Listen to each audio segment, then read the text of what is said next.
निकल कर सहरा से जिसने रोमा की सल्तनत को उलट दिया था, सुना है ये कुत्सियों से मैंने, वो शेर फिर होशियार होगा। अस्सलामु अलैकुम। जैसा कि आप देख रहे हैं, आया सूफिया के ऊपर एक शोर बरपा है। आया सूफिया से 86 साल बाद अजान की सदा गूंजने लगी।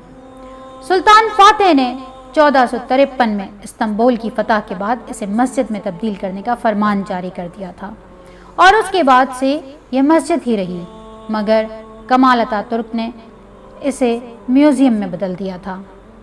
रजब तैयब अर्दवान ने अपनी इलेक्शन मुहिम में इस बात का वादा किया था कि वो आया सूफिया को एक मरतबा फिर मस्जिद बनाएंगे और आज अर्दवान का ये वादा पूरा हुआ गया है। वाज़ेह रहे कि तुर्की की आला अदालत काउंसिल ऑफ स्टेट में एक केस चल रहा था कि क्या आया सूफिया की मौजूदा हैसियत यानी अजायब घर को ख़त्म करके उसे मस्जिद में तब्दील किया जा सकता है या नहीं। 11 जुलाई बरोज़ जुम्मा जब ये फ़ैसला आना था, उस वक्त हज़ारों की तादाद में तुर्क आया सूफिया में मौजूद थे और इस फ़ैसले का इंतज़ार कर रहे थे। जिस लम्हे ये फ़ैसला आया है, उसी लम्हे हज़ारों की तादाद में तुर्कों ने इसका जश्न मनाया और जिस वक्त आया सूफिया के मीनारों से अज़ान की आवाज़ बुलंद हुई, न सिर्फ तुर्क बल्कि पूरी दुनिया के मुसलमानों के अंदर एक खुशी की लहर दौड़ गई। रजब तैयब अर्दगान ने इस फ़ैसले के साथ ही कौम से खिताब किया और कहा, आया सूफिया का दोबारा मस्जिद बनना मस्जिद अक्सा की दोबारा फतह होने का पहला कदम है।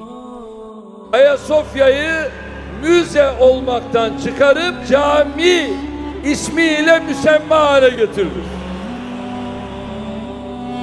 Kudüs'ü kalkıyor başkent ilan ediyor, öyle mi?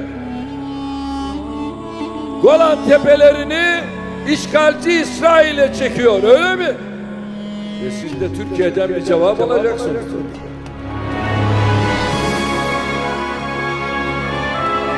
Alacaksın.